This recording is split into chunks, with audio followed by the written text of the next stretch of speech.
T20 क्रिकेटमध्ये भारताची ऐतिहासिक हार झाली आहे मित्रांनो. आजपर्यंत तुम्ही कधी ऐकलंय का भारत 125 रननं हरलेलं? आजपर्यंत तुम्ही कधी ऐकलंय का पॉवर प्लेमध्ये भारताची 5 विकेट पडलेली? आजपर्यंत तुम्ही कधी ऐकलंय का एखादा नवीन कॅप्टन लगातार 5 मॅच खेळून एकही मॅच जिंकत नाही? आजपर्यंत कधी ऐकलंय का भारत कधी 76 ऑल आउट झाला?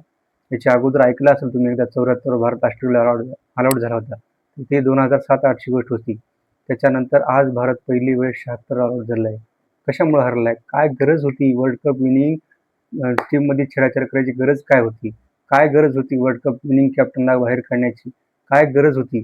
ज्याने ज्या बॅट्समननं तुम्हाला वर्ल्ड कप जिंकून दिला त्याला बाहेर काढण्याची गरज काय होती?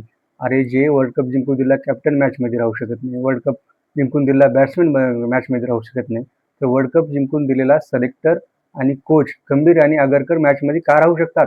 आजपर्यंत भारत कधी 100+ रन कधीच हरला नव्हता, पण 125 रन हरले. याचे जिम्मेदार कोण आहे? तुम्हाला काय वाटतं? वाटतं का तुम्हाला श्रेयस अय्यर आणि Tilak Varma captain vice captain म्हणून फिट आहेत का? माझ्या मते तर फिट नाहीत.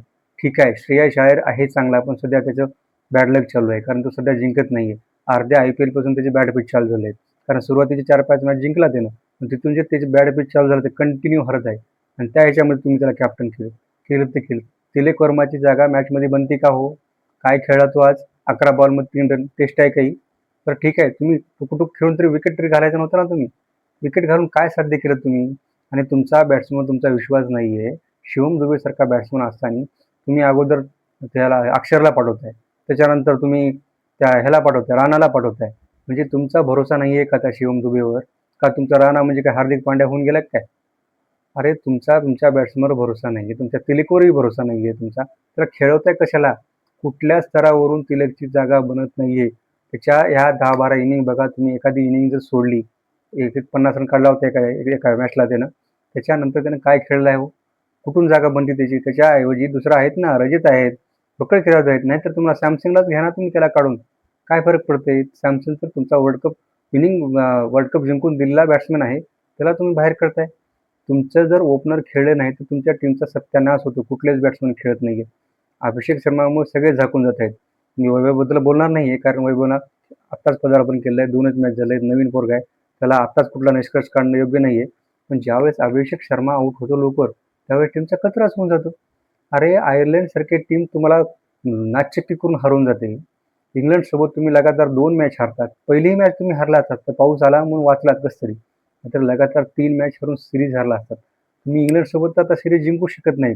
तुम्हाला एकच पर्याय ड्रॉ करण्याचा, त्यासाठी तुम्हाला 2 मॅच लगातार जिंकावं लागतील. मला वाटत नाही तुम्ही जिंकू शकाल म्हणून, कारण ही टीम बघून तर काही वाटत नाहीये. वाटोळ केलं या आगरकरनं गंभीरनं.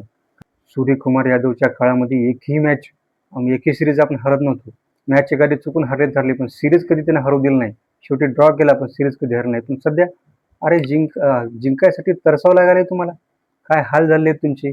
एवढी आपली चांगली टीम होती, back to back 2 world cup जिंकली टीम आहे, आणि त्या सूर्यकुमार यादवला तुम्ही कॅप्टनला ते काढून टाकलं. ठीक आहे हो, तो बॅटनं रन काढत नव्हता, पण मॅच हरवू देत नव्हता, दिमाखानं काम करत होता तो. हरलेले मॅच जिंकून देत होता. प्रत्येक वेळेस आपण पाहिले आहे त्यानं, अशी एवढी नामुष्की कधी झाली नाहीये. पण ह्या गंभीर आगरकरच्या काळामध्ये टेस्टमध्ये नामुष्की झाली, वन डेमध्ये नामुष्की झाली. राहिलं होतं आपली दहशत फक्त T20मध्ये, तीही तुम्ही कचरा करून टाकलात, खड्ड्यात घातला तुम्ही T20 क्रिकेट. ह्याला फक्त जिम्मेदार सिलेक्टर आणि कोच आहेत. तुम्हाला काय वाटतं मित्रांनो? नक्की सांगा मला कमेंटमध्ये.